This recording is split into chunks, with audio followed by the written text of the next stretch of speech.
Hi YouTube, this is Evie. Welcome back to my channel, and today I have another video for you all. Today we're going to be talking about when scenes go wrong. Now this can be a difficult subject to talk about. It's something that I think is one of those unspoken parts of BDSM. I know for myself personally, I am afraid like I come across like I'm perfect at everything, like every scene that I do is just awesome and amazing and goes exactly the way it's planned all the time, but there's so much that happens in BDSM relationships and in life in general that's not to plan, that's not like you want it to be, that's not perfect. And I don't want people to feel like they are failures because their scenes don't always go the way they want to, or that their relationship is wrong, or that they're not really a submissive or not really a dominant or a topper or whatever because their scene didn't go the way that they wanted it to. It's just part of how it is, and I think it's really important that we talk about this, that we go over how to address it, what causes it, how to handle it in the moment, all that stuff. So important. So today in this video, that's what I'm going to be talking about, and hopefully you guys enjoy it. First things first, what causes scenes to fail? This is something that I'm obviously not going to know everybody's individual stories about. I am not going to know every possible reason why somebody's scene goes wrong. I'm not going to know every single scene that fails, but there seems to be a couple of general reasons why this happens. The first reason is I was not able to do the kind of play that I had negotiated for. This happens both as a dom and as a submissive, or whatever your label is. Assume when I'm talking about all of these, I'm not being specific with what side of the slash you're on at all, or even if you're on any side of the slash, I'm not being specific about that. And this happens when, let's say for example, you negotiate for a wax play scene and every drop of wax feels way too hot, or you are doing an impact play scene and every single hit feels like way more than you can take, or you're doing a rope bondage scene and you are trying to stay in a tie but you can't hold it for more than like 5 seconds, or on the dom side, maybe you're doing a fear play scene but you can't access that energy to where you're able to do that in a positive way for you. There's a lot of reasons why that can happen, and I'll talk about that more in a second, but suffice to say, no matter what kind of play you negotiate for, you may not be able to actually do it, and that can be a big letdown.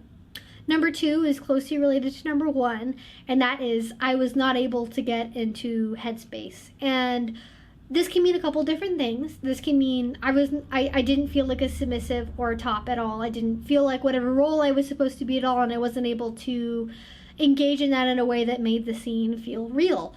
Or this can mean I wasn't able to get into subspace or top space or dom space.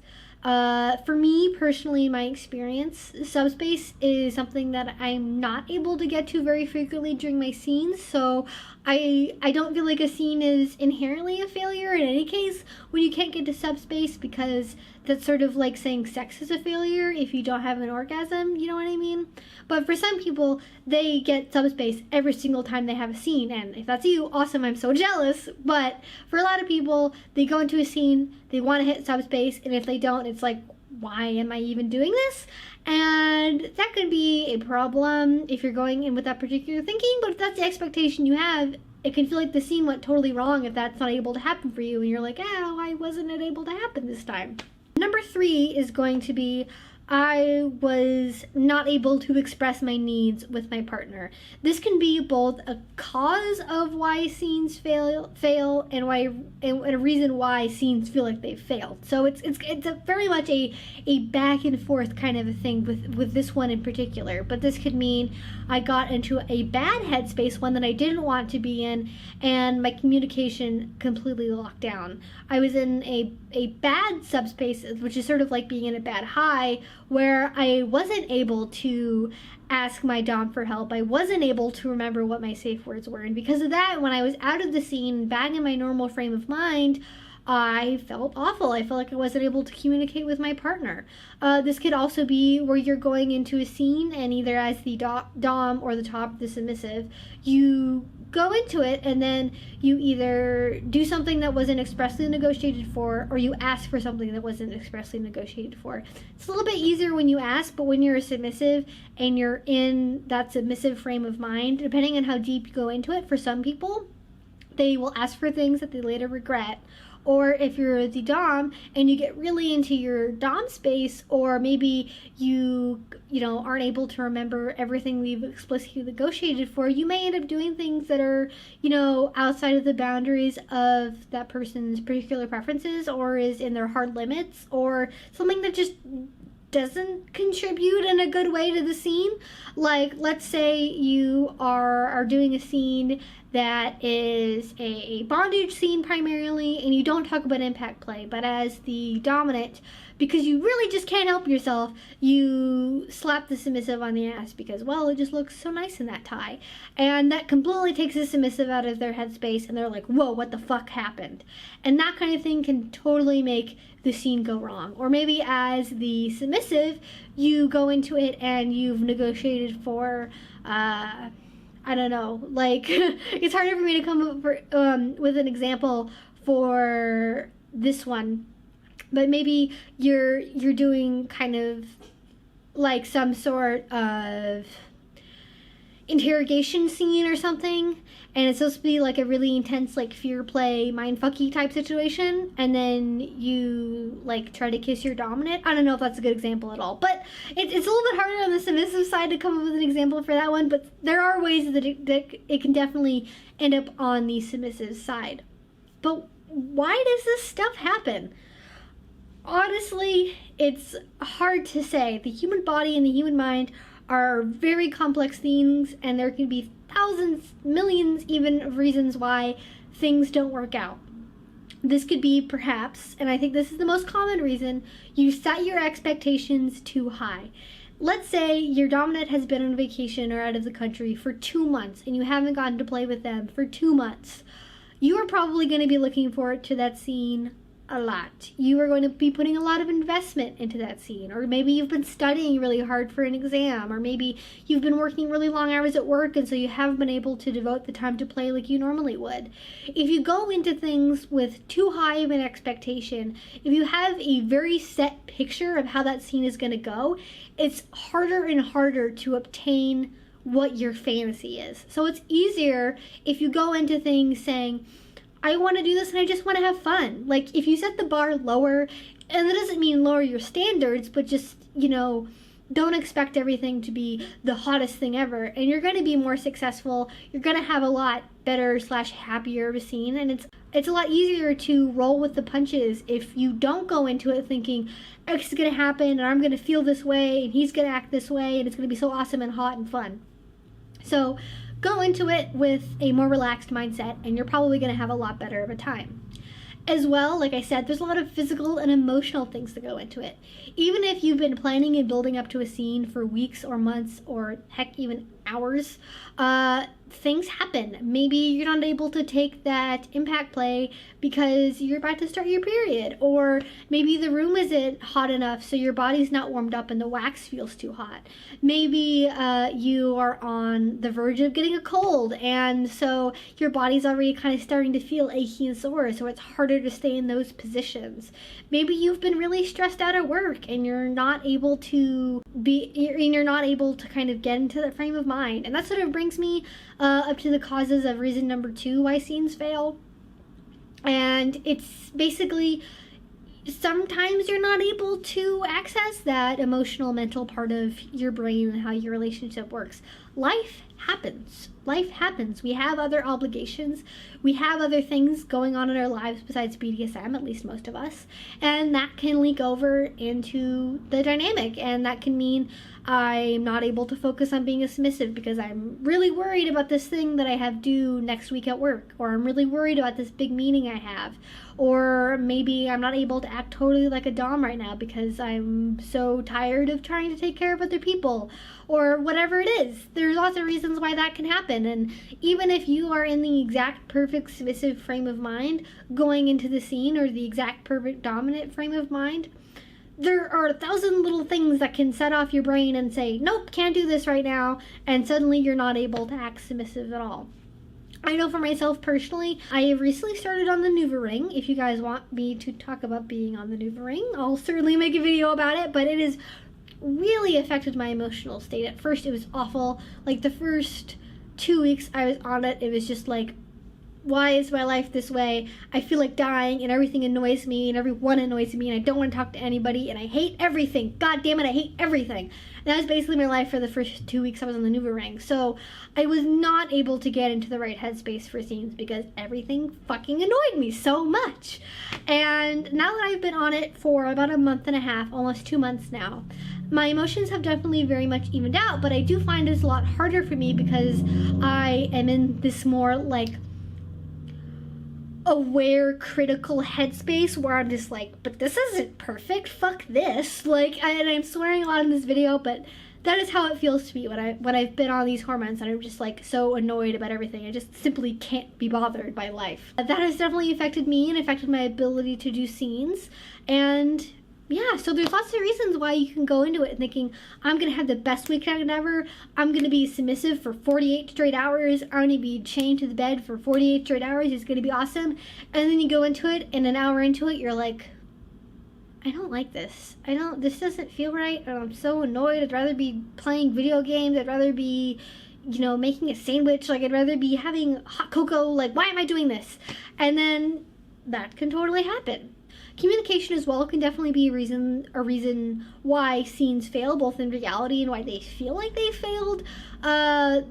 This is going to be one that is just, sometimes it's hard to remember to use your safe words. Sometimes it's hard to remember to ask to do things. Sometimes you think you've asked and then you actually haven't, or sometimes you think you've gotten a yes earlier, but really it was kind of an ambiguous maybe, and people are not perfect. They don't communicate perfectly. They don't always ask for things that they need, or they don't know how to ask for the things that they need. And that's something that you need to work out with your partner. And that's really the moral for all of this. And kind of my last part of this video is how do you deal with that? So now you know that your scene has failed, and maybe you have an idea of why it happened, but how do you handle it in the moment, in the days after it, in the months after it? How does it affect your relationship long term? And then it'll sort of depend on the stuff that goes into the failure and why it failed specifically. But the best thing that you can do after a scene goes wrong is separate yourself from the scene. And everyone's going to have a different way of doing this. For me personally, what I need to do is I just need to be alone. I need to be in a quiet, warm place, and you just have time to recenter, go back to myself, not be paranoidly thinking about why this thing happened. For some people, they're going to need to feel close to their partner right away. They need that physical reassurance of, this thing went wrong, but we are not wrong as a couple. And for me, I need that moment first. Some people just need to not address it. Like, they just need to, like, not talk about it at all. Some people are going to talk about it right away, go through the facts, go through the details, figure out how to fix it. I think it's better to first take the time, take the space to become your own people again, to leave the scene space, to leave the expectations of BDSM in the moment, go back to just being people. Then when you've had time to relax and not be as anxious or worried or annoyed or whatever was going into the scene being, you know, not as great as it could have been, you come together, you don't talk about what went wrong at first, you just reconnect. You establish your relationship in other ways. Do something that you both find mutually enjoyable. Maybe watch a movie, play a video game together, talk about other things, go on a walk, go out to eat. Just get away and we reconnect as a pair of people, but not in a way that revolves around BDSM or the scene. Then when you've had time to actually go through all of these things and just sort of, take a breath, and now we're all sort of in a more neutral frame of mind, then you talk about what happened. This could be the next day, the same day, a week later, a month later, but set up a time to talk about, I really enjoy playing with you, but during that scene, I felt XYZ thing, or I felt guilty because I couldn't be as submissive as I wanted to be, or I felt badly because I didn't feel as toppy as I wanted to be, or I feel like I couldn't go for as long as you wanted to, or whatever, and communicate that with your partner. It's really, really important when you do this that you use heart-to-heart communication. That means you're using I statements, not you statements. And that also means you're not assigning blame to anybody. This is not a blame thing. This is not a you did this wrong or I did this wrong or you always do X or whatever, or blame people. This is not a blaming people kind of place. It's not going to get you the result that you want. But you just talk about how things made you feel, what you thought, what you went through, and have the other person do the same. And then hopefully from there, you understand and you can say, oh, I totally get it. I totally understand that you weren't able to stay in that tie. It's really challenging, or you've never done it before. Like, that's okay. This is really not even necessarily about finding a solution, but just establishing that there's no blame. The other person as a person, or you as a person, are not wrong. The relationship is not wrong, and the relationship is not a failure. It is just about addressing. Nobody is inherently bad here. Nobody is wrong here. Nobody's being blamed here. But we're acknowledging that something happened that made it less than ideal. Then later, after you've had time to process that, and this could be right away or later on or at a different conversation, you talk about, okay, now we know what happened and we know how we felt about it.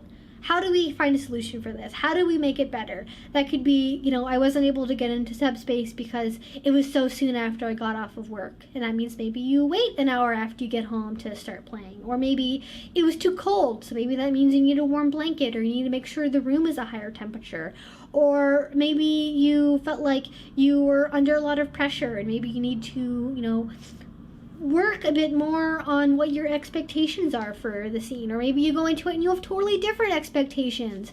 And you need to communicate more about, expectations and scenes and what things are supposed to feel like, and when you want to go into subspace or how intense you want things to feel. And there's a ton of reasons why scenes fail, and that's sort of why I've made this video, and I've certainly not covered all of them. And if you guys found this video helpful, please do let me know. That's all I really wanted to cover today, so if you have any comments or questions, please leave that down in the comment section below. If you want to follow me on my social media, support me on Patreon if you really like this video, links for that down in the description. I make videos twice a week, so please do subscribe. And until I see you next time, hope you get the rest of your day and take care the rest of your week. Bye-bye.